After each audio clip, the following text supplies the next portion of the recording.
Hello students, आज की इस वीडियो में मैं आपको बताने वाला हूं हरियाणा बोर्ड क्लास 9 हिंदी व्याकरण इम्पोर्टेंट क्वेश्चंस 2025 के लिए। यानी आपका जो है 18 फरवरी 2025 को जो पेपर है उसके लिए आपको ये वाले क्वेश्चंस पढ़कर जाने हैं और आपकी बल्ले बल्ले होने वाली है। आपकी व्याकरण बिल्कुल सही होंगी, सारे आंसर आपके सही होके आएंगे। चलो अब देखते हैं कौन कौन से क्वेश्चन आपको पढ़ के जाने हैं। शुरू करते हैं वीडियो को। मैं हूं अजय और आप देख रहे हैं CCL चैप्टर। लेकिन वीडियो शुरू करने से पहले कुछ ज़रूरी चीज़ें जो बता देता हूँ। सबसे पहले तो आपको वीडियो के डिस्क्रिप्शन में बहुत सारे लिंक मिल जाएंगे। आपको ओल्ड पेपर के सॉल्यूशंस के लिंक आपको मिल जाएंगे, जो इंपॉर्टेंट क्वेश्चन 2025 के लिए हैं लेटेस्ट वाले, उनकी वीडियोज़ के लिंक आपको प्लेलिस्ट बना रखी है, उसका लिंक आपको डिस्क्रिप्शन में मिलेगा। टेलीग्राम का लिंक भी मिल जाएगा आपको, ग्रुप का लिंक, ताकि आप जो है ग्रुप ज्वाइन कर सको। उसमें अगर बोर्ड की साइड से कोई भी अपडेट, न्यूज, जो भी अपडेट रहते हैं, सारी चीज़ें वहाँ से पता लगती रहेंगी आपको टाइम टू टाइम। ठीक है। उसके अलावा आपको एक वेबसाइट बता देता हूँ। गूगल पर जाना है और ये नाम सर्च कर लेना cclchapter.com। ये नाम सर्च कर लेना, CCL चैप्टर लिखोगे तो भी आ जाएगी। इस वेबसाइट में हरियाणा बोर्ड का एक सेक्शन मिल जाएगा और उसके अंदर आपको इंपॉर्टेंट क्वेश्चन मिल जाएंगे। जो मैं ये पढ़ा रहा हूँ ये सारे आपको उसी वेबसाइट से देखने को मिलेंगे। ये देख लो, इसी वेबसाइट से मिलेंगे। इसमें हरियाणा बोर्ड वाले सेक्शन में आ जाना और यहाँ से आपको सारे जो है इंपॉर्टेंट क्वेश्चन 9th क्लास के मिल जाएंगे, सारी बुक्स के सारे सब्जेक्टों के मिल जाएंगे और आराम से अपनी तैयारी बढ़िया से कर सकते हो। अब देखो व्याकरण के कौन कौन से क्वेश्चन हैं जो आपको पढ़ कर जाने हैं। प्रश्न नंबर 1 आता है हमारे पास में मुहावरे। मुहावरों के जो है हमें अर्थ लिखकर वाक्य निर्माण भी करना। दो चीज़ें हैं इसमें, ठीक है। इसमें दो आपको आएंगे, एक नंबर का एक रहेगा आंखें चार होना, दर दर की ठोकरें खाना, आंखों का तारा। कुछ पे इंपॉर्टेंट लिखा हुआ दिख रहा है, यानी कि एग्जाम में आ सकता है, 100% पॉसिबिलिटी है इसकी तो, ठीक है। ये बहुत ज़्यादा बार रिपीट होते हैं। ये वाले भी इंपॉर्टेंट है, जो इस वीडियो में जो क्वेश्चन है ना, सारे इंपॉर्टेंट है। वो सारे जो है सिलेक्टेड क्वेश्चन हैं, लेकिन जिन पे इंपॉर्टेंट या मोस्ट इंपॉर्टेंट मार्क लगा हुआ है वो और भी ज़्यादा इंपॉर्टेंट है। यानी कि एग्जाम में बहुत हाई पॉसिबिलिटी है उनकी तो आने की, तो उनको तो अच्छे से ही पढ़ के जाना पड़ेगा, याद करके ही जाना है, कंपलसरी है वो तो, ठीक है। तो इस तरीके से है, इसलिए इंपॉर्टेंट मार्क है। आंखों का तारा, कान भरना यानी चुगली करना, ये इसी का है, कोमा बाद में होना चाहिए था। अपना उल्लू सीधा करना, 9 2 11 होना, आग में घी डालना, लाल पीला होना, अंग अंग ढीला होना, कलेजा ठंडा होना, आस्तीन का सांप, घोड़े बेचकर सोना। ये कुछ मुहावरे हैं, इनके वाक्य निर्माण और इनके अर्थ लिखते हुए आपको प्रैक्टिस कर लेनी है, इनको तो याद करना ही करना है। समास विग्रह करके समास का नाम बताना है। पहले समास का विग्रह करना भी सीखना है और उसके बाद उसमें कौन सा समास है वो भी बताना है। देशवासी, दूध पानी, आजीवन, चौराहा, पथभ्रष्ट, नीलकंठ, पीताम्बर, चतुर्भुज, दाल रोटी, शताब्दी, हस्तलिखित। अगला जो क्वेश्चन है प्रश्न नंबर 3, अविकारी शब्द किसे कहते हैं, उदाहरण सहित स्पष्ट कीजिए। ये आएंगे आपके 2 नंबर वाले क्वेश्चन, ठीक है। विकारी शब्द किसे कहते हैं, उदाहरण सहित स्पष्ट कीजिए। सर्वनाम किसे कहते हैं और इसके कितने भेद होते हैं। व्यंजन किसे कहते हैं और इसके भेदों के नाम लिखिए। ये सबसे ज़्यादा पूछा जाता है व्यंजन वाला, ठीक है। वाक्य किसे कहते हैं, रचना के आधार पर वाक्य के कितने भेद हैं, भेदों का उदाहरण सहित वर्णन करना है। उपसर्ग किसे कहते हैं, उदाहरण सहित स्पष्ट कीजिए। संयुक्त व्यंजन श्रय में जो है वर्ण विच्छेद कीजिए। वर्ण विच्छेद यानी कि श्रय किन शब्दों से मिलकर बना हुआ, उस तरीके से संयुक्त व्यंजन अज्ञा के वर्ण विच्छेद करने हैं। स्वर रहित र यानी कि र का प्रयोग करते हुए एक शब्द हमें लिखना है जहाँ पर आधा र जो है आपका इस्तेमाल हो रहा है। अनुस्वार और अनुनासिक किसे कहते हैं, उदाहरण सहित स्पष्ट कीजिए। तत्सम शब्द के 2 उदाहरण हमें देने हैं। भाषा किसे कहते हैं, उदाहरण सहित समझाइए। अव्ययी भाव समास किसे कहते हैं, उदाहरण दीजिए। उसके बाद आते हैं कुछ बेसिक टाइप के क्वेश्चन, जैसे कि उपसर्ग और प्रत्यय में से अलग अलग करना है। अशिक्षा, कड़वाहट, सुपात्र, चिकनाहट, उपकार, अनपढ़। इनमें जो है आपको प्रत्यय भी छांटने आने चाहिए, उपसर्ग भी, ठीक है। चिर, उपसर्ग प्रयोग करते हुए 2 शब्द बनाइए। इक, प्रत्यय लगाकर 2 शब्द बनाइए। इस टाइप से भी क्वेश्चन पूछे जा सकते हैं। आगे देखते हैं, आगे है विलोम शब्द। विलोम शब्द जो है, देखो ये चीज़ ध्यान रखना, जहाँ पे जिनमें क्वेश्चन ज़्यादा है ना, जैसे मुहावरे थे ज़्यादा थे, यहाँ पे होने का अर्थ ही एक एक।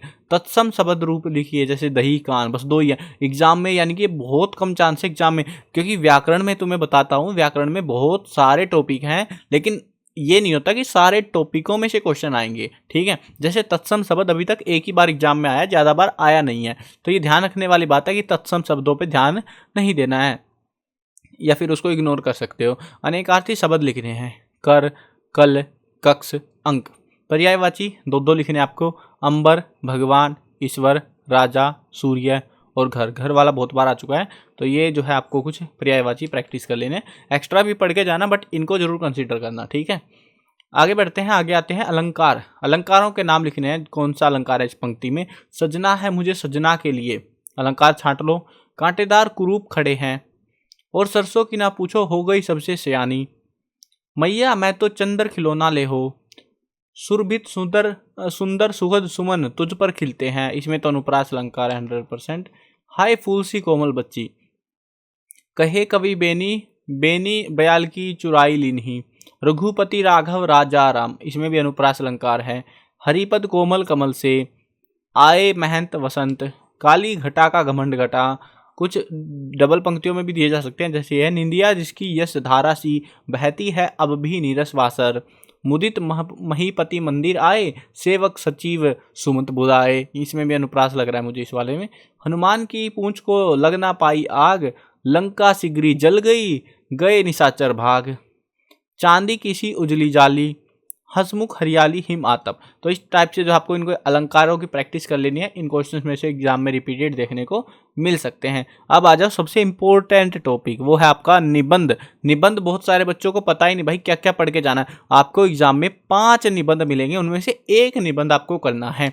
तो उसके लिए कितने पढ़ोगे, देखो कितने सारे हैं, क्या आप सारे पढ़ के जाओगे। देखो जिनको पढ़ने हैं भाई सारे पढ़ लो, ठीक है, लेकिन आपको मैं बोलूँगा सिर्फ मोस्ट इंपॉर्टेंट वाले पढ़ लो। हमने तो सबके लिए लिख दिया भाई, मतलब ये जितने निबंध आपको देखने को मिल रहे हैं ना, जितने क्वेश्चन है निबंध वाले, इनमें से आपको 5 में से 4 निबंध 100% मिल जाएंगे। अब आपके ऊपर है, आप भाई चार याद करके कौन जाता है यार। देखो कुछ बच्चे होते हैं सर हमें तो सारे बता दो बस आ जाना चाहिए पेपर में, ठीक है भाई 4 मिल जाएंगे 5 में से, ये जितने निबंध मैंने बताए हैं टॉपिक निबंध वाले। लेकिन अगर आपको तो एक ही करके आना है ना उधर, तो ये कर लेना मोस्ट इंपोर्टेंट वाले, इनमें से एक ना एक निबंध अवश्य मिलेगा, लेकिन ये सारे पढ़ के जाने यहाँ तक के। तो मेरा प्रिय कवि, परिश्रम का महत्व, समय का सदुपयोग, प्रदूषण की समस्या, विद्यार्थी और अनुशासन, इसमें आदर्श विद्यार्थी भी सेम ही लिखना होता है, दीपावली, विज्ञान वरदान या अभिशाप, मेरे जीवन का लक्ष्य, ठीक है, ये आपको पढ़ के जाने हैं। ये आपके इम्पोर्टेंट जो है निबंध रहते हैं, इनमें से जो है आपको 1 या 2 निबंध 5 क्वेश्चन में से जरूर मिल जाएगा 100%, ठीक है। तो इनको पढ़ना, अगर एक्स्ट्रा पढ़ने हैं तो यहाँ पे देख लो, ये विजयादशमी, मेरा पुस्तकालय, मेरा प्रिय नेता, मेरी हिंदी महान, मेरा मान, राष्ट्रभाषा हिंदी, जीवन में खेलों का महत्व, स्वच्छता एवं लाभ अनेक, प्रातःकाल की सैर या फिर व्यायाम का महत्व, एक सी बात हो जाती है, बेकारी की समस्या, मेरे सपनों का भारत, परोपकार, पुस्तकालय का महत्व, बाल श्रम, वृक्ष हमारे मित्र, ऋतुराज वसंत, स्वतंत्रता दिवस। तो ऐसे अनजान टॉपिक भी आपको देखने को मिल सकते हैं एग्जाम में, बट देखो मैंने सारे कंसीडर करे हैं, ओल्ड ईयर पेपर्स भी एग्जाम में क्या क्या पूछते हैं, किस बेसिस पे पूछते हैं, वो सारी चीज़ें। बट आपको जो है ऊपर वाले ये 5-7 जो मैंने बताए हैं ये पढ़ के जाने, और इनमें भी सबसे इंपॉर्टेंट बताऊँ तो विद्यार्थी वरदान या अभिशाप पहला, दूसरा है मेरा प्रिय कवि, और एक अनुशासन विद्यार्थी, ये 3 सबसे पहले पढ़ने हैं आपको, ठीक है। इन तीनों में से हाईएस्ट पॉसिबिलिटी रहेगी एग्जाम में देखने की, उसके बाद आप ये बाकी के पढ़ने स्टार्ट करें। इन तीनों को तो रट के जाने हैं बिल्कुल से, ठीक है। आगे बढ़ते हैं, आगे आते हैं आपके पास में पत्र। पत्र किस तरीके के आते हैं वो आपको जानना पड़ेगा, बहुत अलग अलग कंसेप्ट पे। पहले तो आपको बता दूं, पत्र लिखने का आपको कंसेप्ट पता होना चाहिए, यानी कि किस तरीके से लिखना है, सेवा में, प्रिय मित्र, या किस तरीके कौन सा फॉर्मेट यूज करना है। अगर आप इन सारे पत्र की प्रैक्टिस कर लोगे ना, तो फिर तो आपको कोई टेंशन ही नहीं है भाई, इनमें से ही देखने को मिलेगा एक ना एक पत्र आपको। जैसे यहाँ पे अपने मित्र की माँ की आकस्मिक निधन पर दुख प्रकट करते हुए उसे सांत्वना पत्र लिखना आपको, ठीक है। वार्षिक परीक्षा में जिले भर में प्रथम आने पर बधाई पत्र लिखना है। अपने मित्र को पत्र लिखो जिसमें प्रातःकाल की सैर के फायदे के बारे में बताया गया हो। कुछ क्वेश्चन पे इसमें भी मोस्ट इंपॉर्टेंट है, तो आपको पहले यही वाले प्रैक्टिस कर लें। कई सारे क्वेश्चन मिलेंगे जिनमें मोस्ट इंपॉर्टेंट मार्क है, तो इनको पहले करना है। मित्र को ग्रीष्मावकाश साथ साथ बिताने हेतु पत्र लिखना, कि साथ में गर्मी की छुट्टियां बिता सके। तो ये है मित्र को पत्र लिखने वाला फॉर्मेट, ठीक है। उसके बाद आओ विद्यालय वाले टाइप में। विद्यालय में अंतर विद्यालयी खेल प्रतियोगिता आयोजित करवाने के लिए मुख्य अध्यापक को प्रार्थना पत्र लिखिए। अपनी आर्थिक कठिनाइयों का वर्णन करते हुए मुख्याध्यापक को फीस माफी के लिए प्रार्थना पत्र लिखिए। अपने प्राध्यापनाचार्य को एक पत्र लिखे जिसमें कई महीने से अंग्रेजी की पढ़ाई न होने के कारण उत्पन्न कठिनाई का वर्णन किया गया हो। अपनी आर्थिक कठिनाइयों का वर्णन करते हुए मुख्याध्यापक को छात्रवृत्ति के लिए प्रार्थना पत्र लिखिए। अपने क्षेत्र में, अब यहाँ से यहाँ तक आपके आ गए अपने प्रधानाचार्य या फिर हेडमास्टर को, मुख्याध्यापक को पत्र लिखने वाले। उसके बाद जो टॉपिक आते हैं वो है अपने क्षेत्र के रिगार्डिंग या अपने बारे में कुछ। अपने क्षेत्र में मलेरिया फैलने की संभावना को देखते हुए स्वास्थ्य अधिकारी को आवेदन पत्र लिखिए। विद्यालय में स्वच्छ जल की व्यवस्था हेतु मुख्याध्यापक को पत्र लिखिए। व्यायाम का महत्व बताते हुए अपने मित्र को पत्र लिखिए। विद्यालय में इंटरनेट की सुविधा उपलब्ध करवाने हेतु मुख्याध्यापक को पत्र लिखिए। कुसंगति से बचाव का सुझाव देते हुए अपने छोटे भाई को एक पत्र लिखिए। यहाँ पे जो है ना कुसंगति, इसमें मित्र को भी पत्र लिखवाया जा सकता है, आते हैं एग्जाम्स में, इसलिए मेरे को पता है, आइडिया है कि इस चीज़ के बारे में होता है। परोपकार का महत्व बताते हुए अपने मित्र को एक पत्र लिखिए। अपने विद्यालय के मुख्याध्यापक को एक पत्र लिखिए जिसमें खेलों की आवश्यक तैयारी या खेल का सामान उपलब्ध कराने की प्रार्थना की गई हो। स्थानांतरण प्रमाण पत्र लेने हेतु विद्यालय के प्रधानाचार्य को पत्र लिखिए। समय का सदुपयोग बताते हुए अपने अनुज यानी छोटा भाई जो होता है उसको पत्र लिखिए। देखो यहाँ पे सेम सा है, देखो समूह के सदुप हो गया या कुसंगति, आपको बनाना आना चाहिए। अगर नहीं बनाना समझना है भाई क्या बनाना क्या नहीं, हमें दिमाग नहीं खराब करना, तो आपको ये वाले पत्र पढ़ के जाने हैं। इनमें सबसे पहले मोस्ट इंपॉर्टेंट वाले पढ़ लेना, ताकि इनमें से, क्योंकि हाईएस्ट पॉसिबिलिटी है इस कंसेप्ट पे आपको मिल जाएगा, लेकिन फिर भी एक्स्ट्रा पढ़ना चाहो तो इनमें से पढ़ सकते हो। ये वाले अगर सारे कर लिए तो भाई पत्र आपका 100% सही होगा। फिर आपको बाहर से तो मिलने की भूल जाओ कि बाहर से कोई पत्र मिलने वाला है, ठीक है, वो अब आपके ऊपर है, आपको कितना पढ़ते हो, कितनी मेहनत करते हो एग्जाम के लिए, ठीक है। बाकी के टॉपिक्स की अगर वीडियो देखनी है तो डिस्क्रिप्शन में प्लेलिस्ट के लिंक मिल जाएंगे, वहाँ से देख लेना। और इसी वेबसाइट पर जिसके बारे में मैं आपको बता रहा था, इसी वेबसाइट पर मैं ऊपर आके दिखा रहा हूँ आपको कहाँ से कैसे विजिट करना रहेगा। जब आप इस वेबसाइट को ओपन कर लोगे तो हरियाणा बोर्ड वाले सेक्शन में आपको आ जाना है। इसके अंदर जब आओगे तो यहाँ पे इंपॉर्टेंट क्वेश्चंस आपको मिल जाएंगे, सारे के सारे, हिंदी के, इंग्लिश के, जो भी सब्जेक्ट आपके पास में सबके मिल जाएंगे इंपॉर्टेंट क्वेश्चन आंसर में, ठीक है। अगर आपको पुराने पेपर्स डाउनलोड करने हैं तो 10 ईयर्स के ओल्ड क्वेश्चन पेपर यहाँ पे मिल जाएंगे PDF के फॉर्म में डाउनलोड करने के लिए। उसके अलावा जो मॉडल पेपर्स हैं, सभी बच्चों को मैं सजेस्ट करता हूँ कि मॉडल पेपर्स, मैंने वैसे वीडियो बना दी है सॉल्यूशन की, ताकि आपको एक आइडिया लग पाए किस तरीके के पेपर आपके एग्जाम में आएंगे। तो मॉडल पेपर यहाँ पे मैंने अवेलेबल करा रखे हैं विद आंसर की है, तो PDF डाउनलोड करो, प्रैक्टिस करो, और सेम कंसेप्ट पे क्वेश्चन देखने को मिल सकते हैं। मॉडल पेपर में से भी कुछ क्वेश्चन एग्जाम में देखने को मिल सकते हैं, तो उनको भी प्रैक्टिस जरूर करके जाना। उसके अलावा आपको मार्किंग स्कीम, सिलेबस, न्यूज़ वगैरह सब चीज़ें इसी वेबसाइट से पता लगती रहेंगी, तो ज़रूर विजिट करना, काफ़ी हेल्प मिलेगी इस वेबसाइट से आपको।